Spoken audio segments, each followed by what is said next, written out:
All right, guys, today we're going to be talking about a layer one blockchain with a very strong community and huge potential. Many of you have heard of it, but that project is called Elrond. And I think it's important because Elrond is one of the most well-rounded layer one smart contract platforms, because not only do they focus on specifically user experience to the point where their users could have no idea what they're using when it comes to blockchain technology, but also because they have one of the most advanced architectures of any layer one blockchain. In this altcoin breakdown, we'll go over how Elrond plans to solve the blockchain trilemma and how they plan to onboard the next billion DeFi users and how they stack up against, of course, the other layer ones and how they, compare and contrast. Keep watching.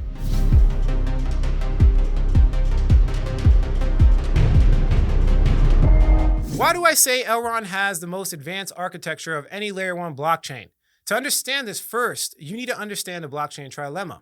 If you haven't heard of the blockchain trilemma, I'm sure you guys have, it refers to the challenges developers face when creating a blockchain that is decentralized, scalable, and secure without compromising any of the three. For example, a blockchain might be very secure due to a transaction requiring many validator nodes before completion, yet for the same reason, the blockchain is making the trade-off of scalability, since the more validators a transaction requires, the longer the transaction will take until final.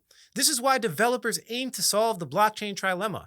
Elrond solves the blockchain trilemma through its innovative architecture consisting of three main components: adaptive state sharding, secure proof of stake, and Rwin virtual machine. Let's start off with the first one, okay? Let's start off with adaptive state sharding. Elrond isn't the first to actually conceptualize using shards as a means of improving scalability, but ETH 2.0 and Harmony 1 are built on similar models. However, adaptive state sharding is more sophisticated than the other sharding models due to the separation of shards into three separate types which specialize a different state, network, and transaction. Adaptive state sharding uses parallel processing to combine all three synergetically, which allows for improved communication inside the shards. This means 1,000x improved scalability over Ethereum's measly 15 transactions per second. Elrond currently supports 15,000 transactions per second, but due to the adaptive state sharding, can indefinitely scale as demand increases. They have performed over 263,000 transactions per second on their testnet. I believe Elrond's adaptive state sharding is the most impressive architectural feature, but you can also look into their secure proof of stake consensus mechanism. Now, their consensus mechanism aims to solve the pooling of resources existing proof of work stake models lead to, and their Rwin virtual machine, which is compatible with multiple coding languages and can compute smart contracts at near native speeds. Okay, I think the most impressive and most bullish thing about Elrond is the focus on the CEO, to be honest. Benjamin Minku, if that's how you pronounce his name, puts on user experience. Okay, according to Benjamin, the user experience is a key aspect of a new technology reaching mass adoption.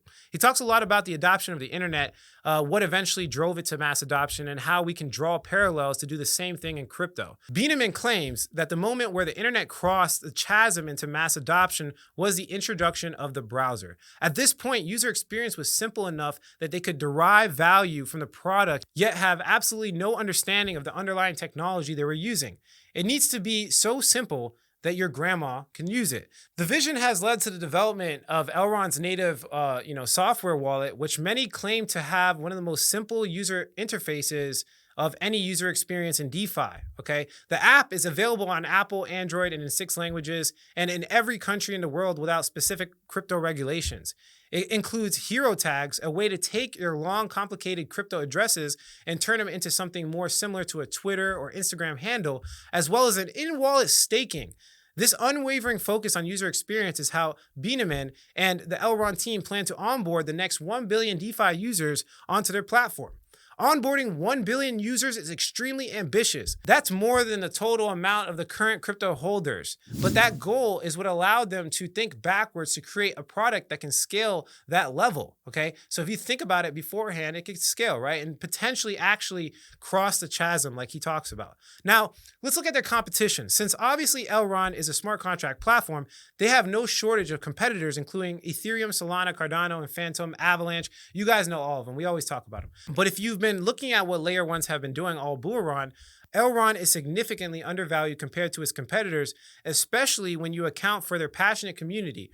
Earlier this year, Piccolo Research found that Elrond had one of the strongest communities of Ethereum competitors after Cardano.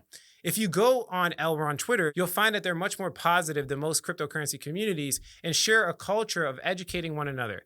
When you consider Solana, BNB, Cardano, Avalanche, and DOT all have rallied from the low billions to tens of billions in the market capitalization just this cycle, I think it's a decent bet that Elrond can pull a similar type of move, especially with the launch of the DEX coming in November. One thing about the DEX is that the Elrond team built it themselves, whereas most decentralized exchanges are built by teams completely independent of the original team. So compared to the field of smart contract platforms, I think Elrond has the potential to take some serious market dominance due to the community, scalability, architecture, the team's focus, and the user experience from the DEX. And also another issue certain smart contract platforms have is the tokenomics that aren't designed for the long-term appreciation of an asset proportional to the level of adoption that the ecosystem garners. Elrond has some of the best tokenomics in the space, taking inspiration from Bitcoin. Although the max supply is 34 million, due to the design, the supply should cap around 21 million.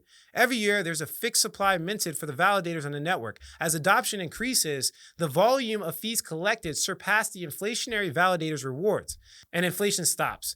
The design allows for continued incentivization of validating the network without continually paying validators through inflation. As stated early, users can stake directly within the software wallet where they can currently get about 12% APY. Elrond just started Mission 10, their initiative over the next year to achieve 10x growth in all areas. The DEX launches November 16th. I think this could potentially be one to keep your eyes on for the foreseeable future. If you like the quality of this content, like. If you don't, leave some constructive criticism, subscribe for more video updates, and like I always say, if you don't get with it, you will get left behind. Thanks for watching this video, guys. Catch you in the next one.